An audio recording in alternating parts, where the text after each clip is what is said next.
ఆర్కివ్ maths yours Rajasekhar faculty of mathematics. So మనం ఈరోజు arithmetic లో ఒక ఇంపార్టెంట్ టాపిక్ గురించి తెలుసుకుందాం.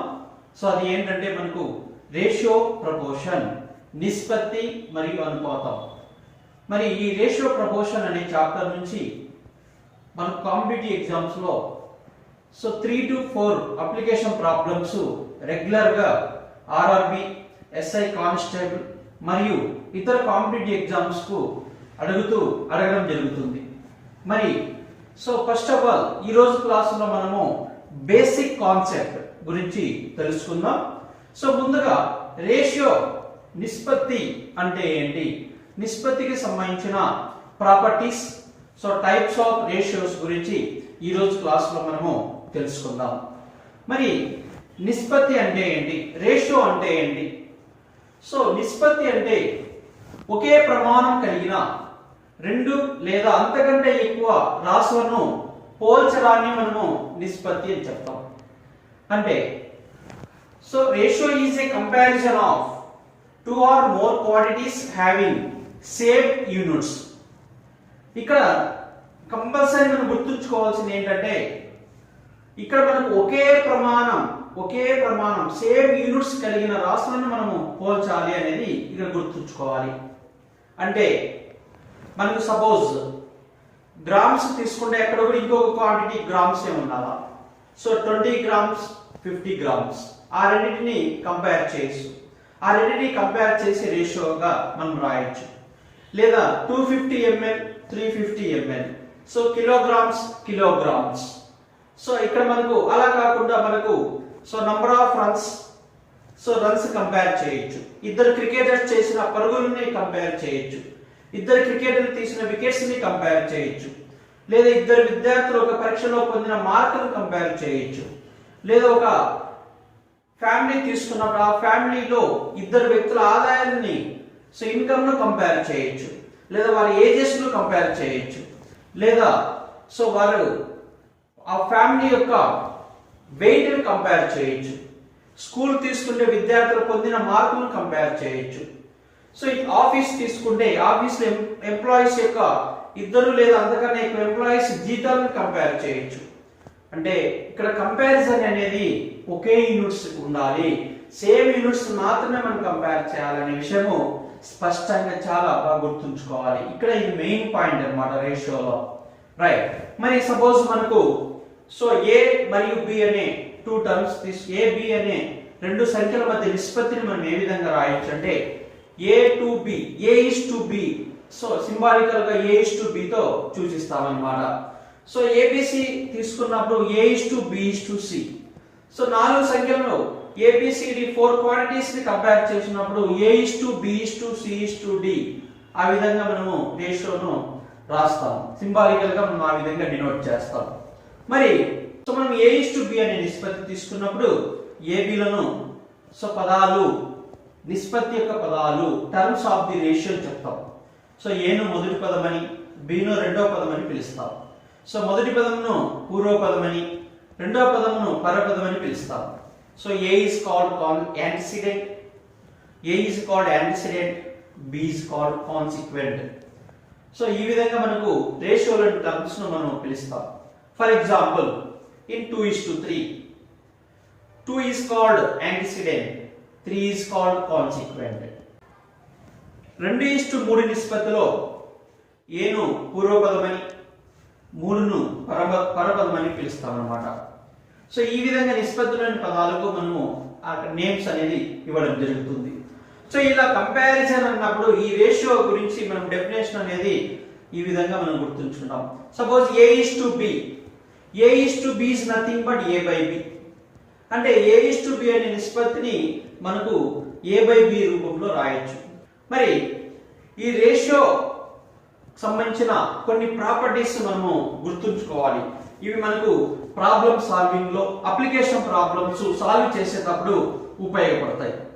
అందులో మొదటిది ఏంటంటే ఏ ఇస్ టు బి అనేది రేషియో, నిష్పత్తి కాబట్టి అందులో ఏ బిలు ఒకే ప్రమాణాన్ని కలిగి ఉంటాయి కాబట్టి ఏ ఇస్ టు బి కి ఎటువంటి ప్రమాణాలు ఉండవు.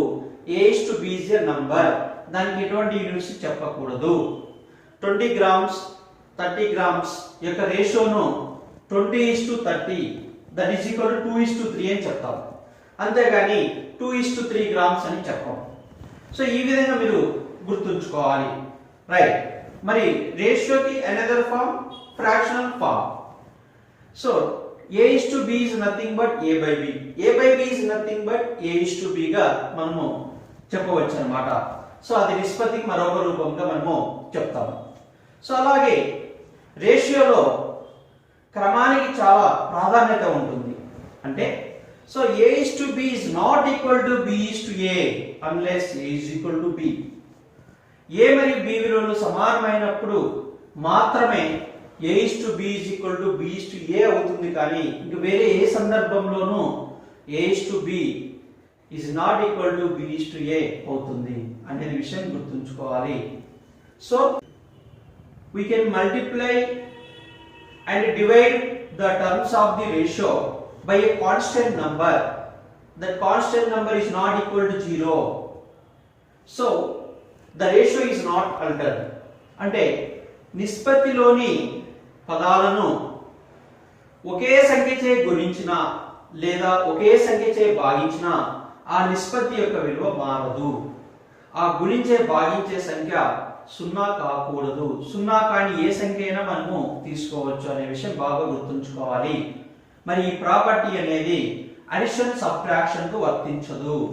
This property does not belongs to addition and subtraction in case of addition and subtraction. So అంటే సపోజ్ మనం ఎగ్జాంపుల్స్ తీసుకుందాం. 2:3 రేషియో తీసుకుందాం.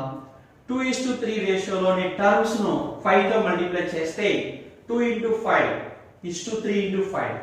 సో 10:15 వస్తుంది. So 2:3 is equal to 10:15. So both are equal. So ఆ రెండు సమాన నిష్పత్తులు అని చెప్తాం. సో అప్పుడు 1:2 is equal to 2:4 is equal to 3:6 is equal to 100:200 is equal to 1000:2000. So ఇవన్నీ కూడా ఈక్వల్ రేషియోస్ అని చెప్పవచ్చు. వీటన్నిటిని సమాన నిష్పత్తులు అని చెప్పవచ్చు అన్నమాట. సో అలానే ఇంకొక రేషియో తీసుకుందాం. సో 10:15. 10:15 అన్నప్పుడు మనకు ఈ రేషియోలోని టర్మ్స్ ను 5 తో డివైడ్ చేస్తాం. 10/5 = 15/5. సో మనకు 2:3 వస్తుంది. అంటే నిష్పత్తిలోని పదాలను ఒకే సంఖ్యచే గుణించవచ్చు లేదా భాగించవచ్చు. దానివల్ల ఆ నిష్పత్తిలో ఎటువంటి మార్పు ఉండదు, దాని విలువ ఏమి మారదు అనే విషయం మనము గుర్తుంచుకోవాలి ఇక్కడ. మరి ఒకవేళ అడిషన్ సబ్ట్రాక్షన్ చేస్తే సపోజ్ 2:3 తీసుకుందాం. సో ఆ రెండు టర్మ్స్ కి 1 యాడ్ చేస్తాం. 2 + 1 = 3 + 1. 3:4 వస్తుంది. 2:3 is not equal to 3:4. అలానే సబ్ట్రాక్షన్ చేస్తే 5:6 తీసుకుందాం. రెండిట్లో ఒక్కొక్క పదం నుంచి -1 ఒకటి తీసేద్దాం. 5 - 1 = 6 - 1. సో 4:5 అవుతుంది. So 5:6 is not equal to 4:5. So ఈ ప్రాపర్టీ బాగా గుర్తుంచుకోవాలన్నమాట.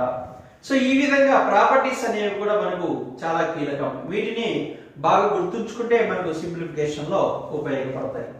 సో మనం ఇప్పుడు టైప్స్ ఆఫ్ రేషియోస్ నిష్పత్తిలోని రకాల గురించి మనము తెలుసుకుందాం. So first one, so duplicate ratio. దీనినే మనము వర్గ నిష్పత్తి, ద్విగుణ నిష్పత్తి అని కూడా చెప్తాం. సో మరి ఈ వర్గ నిష్పత్తి అంటే ఏంటి? సపోజ్ A:B అనే నిష్పత్తి తీసుకుంటే దీనికి వర్గ నిష్పత్తి డూప్లికేట్ రేషియో అన్నప్పుడు నిష్పత్తిలోని పదాలకు వర్గాలు తీసుకుంటాం. అంటే A² B². So duplicate ratio of A:B is equal to A² B². For example, so duplicate ratio of 3:4 is equal to 3² 4². 9:16. So just మనము రేషియో టర్మ్స్ ను స్క్వేర్ చేస్తే సరిపోతుంది. Right. Now second one, sub duplicate ratio. So దీనిని మనము ఉపద్విగుణ నిష్పత్తి అని చెప్తాం, వర్గమూల నిష్పత్తి అని చెప్తాం. అంటే నిష్పత్తిలోని పదాలకు వర్గమూలం కనుక్కొని సో వాటి నిష్పత్తి రాయడం.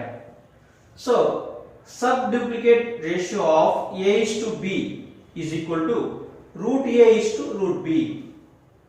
For example, sub-duplicate ratio of 5:6 is equal to root 5:6. Sub-duplicate ratio of 25:36. Root 25:36 means 5:6. So ఇలా పర్ఫెక్ట్ స్క్వేర్స్ అయితే వాటి వర్గమూలాలు వస్తాయి. సో ఇది మీకు duplicate ratio, sub duplicate ratio. Right. Next one triplicate ratio అంటే ఏంటి, సబ్ ట్రిప్లికేట్ రేషియో అంటే ఏంటి, ఘన నిష్పత్తి అంటే ఏంటి, ఘనమూల నిష్పత్తి అంటే ఏంటి. సో మనకు పేరులోనే ఉంది ఘన నిష్పత్తి. దీనిని మనం త్రిగుణ నిష్పత్తి అంటాం.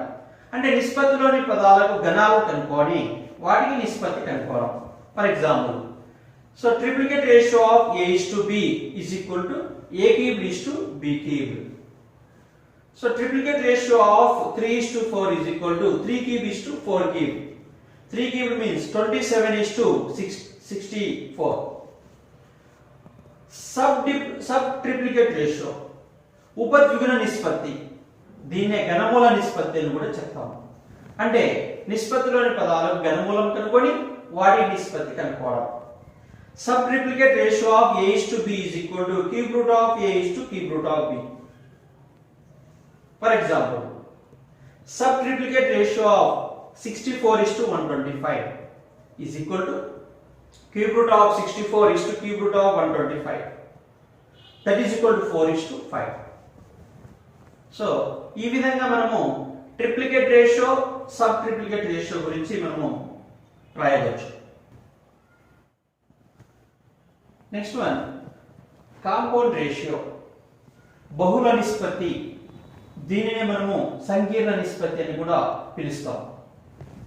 సో బహుళ నిష్పత్తి అంటే ఇచ్చిన నిష్పత్తులలోని పూర్వ పదాల లబ్ధం కనుక్కొని పరపదాల లబ్ధం కనుక్కొని ఆ రెండింటి మధ్య నిష్పత్తి కనుక్కోవడం.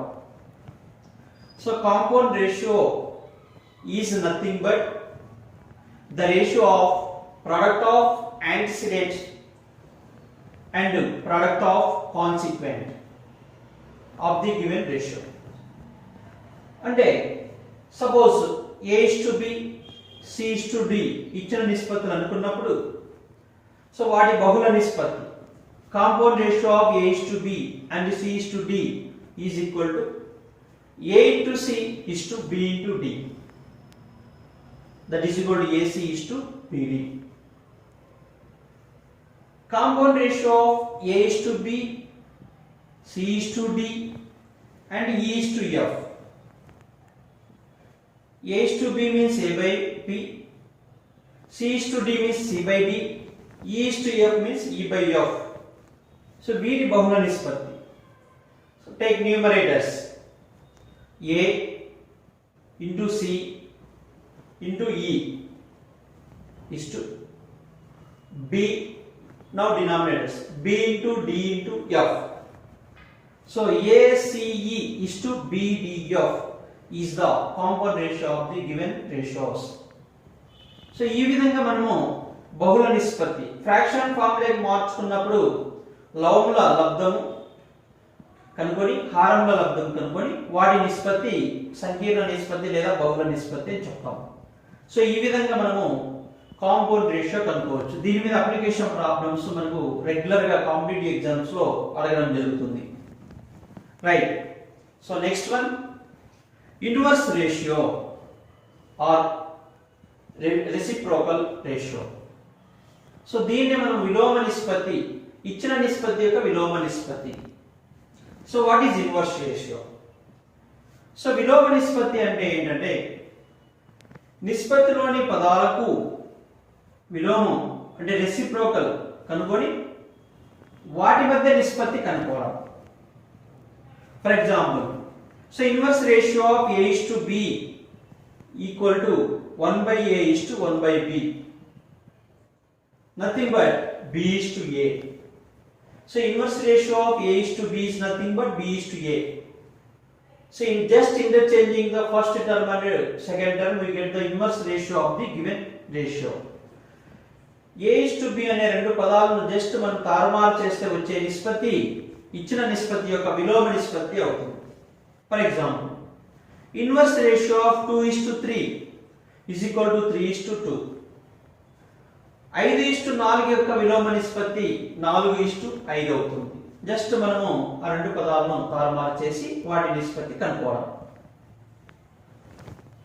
Now inverse ratio of A:B:C means 1/A:1/B:1/C, or inverse ratio of A:B:C. A:B:C యొక్క విలోమ నిష్పత్తి అన్నప్పుడు ఫస్ట్ టర్మ్ కావాలంటే B into C, to get second term కావాలన్నప్పుడు A into C, third term కావాలన్నప్పుడు A into B చేస్తే అయిపోతుంది. లేదా 1/A:1/B:1/C లో డినామినేటర్స్ ఎల్సిఎం కనుక్కొని రేషియోలోని ప్రతి టర్మ్ ను ఎల్సిఎం తో మల్టిప్లై చేస్తే సింప్లిఫై చేస్తే మనకు ఇన్వర్స్ రేషియో వస్తుంది. అంతేగాని A:B:C కి C:B:A రివర్స్ రాయకూడదు. ఓన్లీ 2 టర్మ్స్ ఉన్నప్పుడు మాత్రమే జస్ట్ ఇంటర్చేంజ్ చేస్తాం. ఇది బాగా గుర్తుంచుకోవాలి. Now inverse ratio of 4 terms A:B:C:D is equal to 1/A:1/B:1/C:1/D. So inverse ratio of 2:3:4:5 is nothing but 1/2:1/3:1/4:1/5. ఇట్లా మనం విలోమ నిష్పత్తి కనుక్కుంటాం. ఫర్ ఎగ్జాంపుల్ 2:3:5 యొక్క విలోమ నిష్పత్తి కనుక్కోవాలనుకుందాం. So find the inverse ratio of 2:3:5 means we can write two different types. So 1/2:1/3:1/5. So 2, 3, 5 కు మనము LCM కనుక్కుంటాం. LCM 30 వస్తుంది. సో 30 తో మనం ఈచ్ టర్మ్ ను మల్టిప్లై చేస్తాం. 1/2 into 30, 1/3 into 30, 1/5 into 30. So after simplification we get 15:10:6.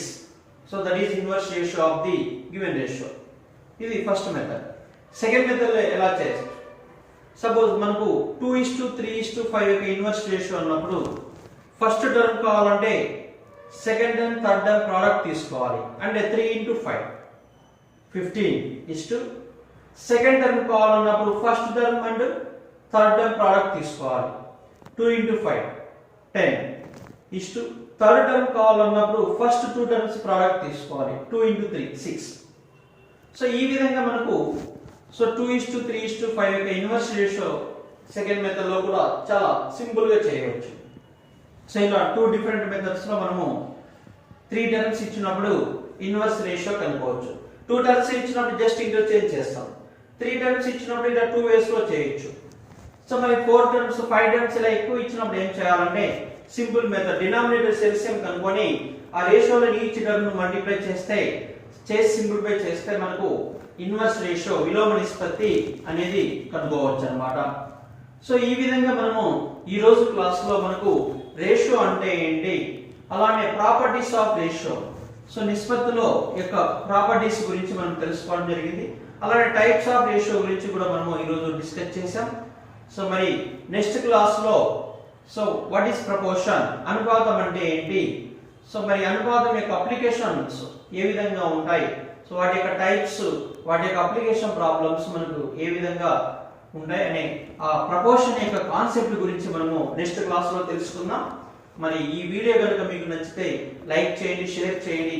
So మరిన్ని వీడియోల కోసం సబ్స్క్రైబ్ చేసుకోండి. Thank you for watching. Thank you very much.